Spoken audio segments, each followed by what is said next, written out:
कुमार विश्वास जी मंच से कविताएं सुनाकर मंच लूटते रहे। फिर जब उनको लगा कि अब सियासत में कुछ किया जा सकता है तो सियासत में रहे, और जब उनको लगा कि इस रास्ते से कुछ नहीं हो सकता तो इन दिनों सनातन का बड़ा जोर है, सनातन की हर तरफ चर्चा है, तो अब कुमार विश्वास जी सनातन के मंचों पर दिखाई देते हैं। दो अलग अलग बातें हैं। पहले तो क्या है कि 150 करोड़ लोग हैं।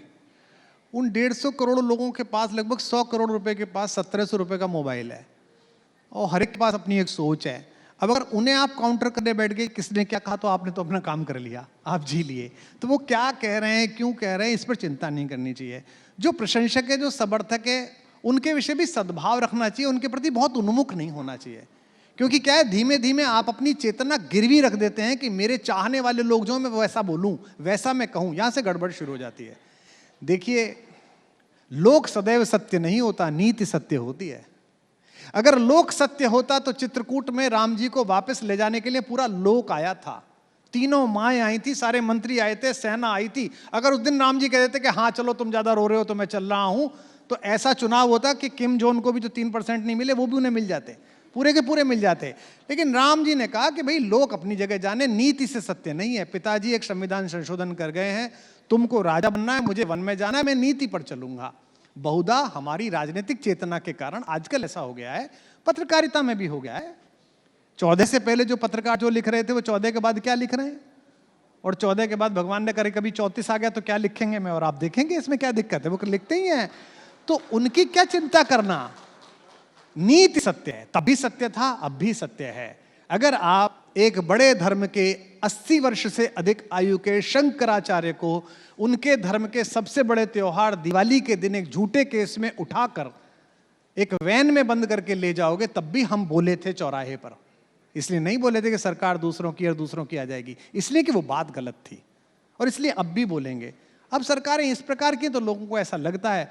बाकी एक कवि के लिए वो ये बात बड़ी महत्वपूर्ण है, मैं आपको रोककर पूछना चाहता हूं। शंकराचार्य जी के विषय में आपने बात की है, तो मुख्यमंत्री भी जो हैं वो संत ही हैं और वो भी गोरक्ष पीठाधीश्वर ही हैं।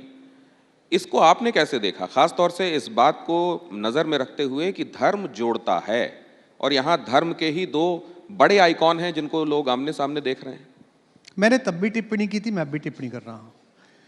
शंकराचार्य भारतीय सनातन परंपरा की पितामह पीठिका है, और मैं जिस घर में पैदा हुआ हूँ, जिस मोहल्ले में, जिस गांव में पैदा हुआ हूँ, वहाँ हम लोग पिता के सामने नहीं बोले तो पितामह के सामने तो क्या बोलेंगे। तो मेरे और आपके जैसे गृहस्थ की कोई औकात नहीं है कि हम परम पूज्य शंकराचार्यों के विषय में कोई टिप्पणी करें। उनका वचन ही शासन है, उनका वचन ही शास्त्र है। जो उन्होंने कहा है ठीक है, उनको इस व्याख्या के लिए अधिकृत किया गया है। मुझे कहना है कि राज्य व्यवस्था में जो लोग बैठे हुए हैं, जो अधिकारीगण बैठे हुए हैं, जिन्हें उस स्थिति को संभालने की जिम्मेदारी दी गई है, उनको ऐसे मामलों को डील करते में सचेत रहना चाहिए। जैसे अयोध्या से यतेंद्र जी यहाँ बैठे हुए हैं, इसी अयोध्या में 500 वर्ष पूर्व जब बाबा लिख रहे थे तो यह भी स्थिति थी कि नवाब का सैनिक अगर गुजर रहा है तो जो तिलक मैंने माथे पे लगा रखा, अगर ये लगा रखा हो तो दीवार की तरफ मुंह करिए, अन्यथा आप पर दंड पड़ेगा और अन्यथा आपको दंड देना पड़ेगा। उसी अयोध्या में दूसरा नाम गूंज रहा है, उसी अयोध्या में सब कुछ आनंद में है, जिधर देखो उधर राम के नाम का जयकार है। तो जो व्यवस्था के लोग होते हैं उन्हें ये समझना चाहिए कि साधुओं का, संतों का, विचारकों का, कवियों का, लेखकों का, चित्रकारों का, इनका वर्ग अलग है।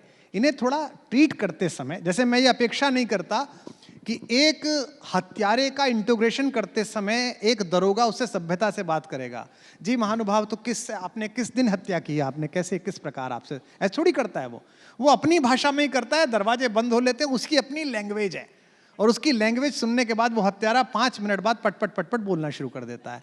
अब मैं उसे कहूँ ये तो बड़ी गलत बात है, आपकी भाषा तो बड़ी असभ्य है, ऐसी भाषा में आपको बात नहीं करनी चाहिए। उसे पता है इससे ऐसे ही बात करनी है, तो जैसे उससे बात करनी है ऐसे ही साधु संतों को, पूज्य संतों को, मैं तो कहता हूँ सामान्य बटुक को, जिसने उत्तरीय पहन रखा, जिसने भगवा पहन रखा, जिसने अपने जीवन को संकल्पित कर दिया है धर्म की साधना के लिए, उसको डील करते समय, उससे संवाद करते समय एक थोड़ी सी मर्यादा, थोड़ा सा सम्मान और थोड़ी सी विनम्रता की अपेक्षा मैंने तब भी कही थी, मैं करता हूँ, और मुझे लगता है होनी चाहिए।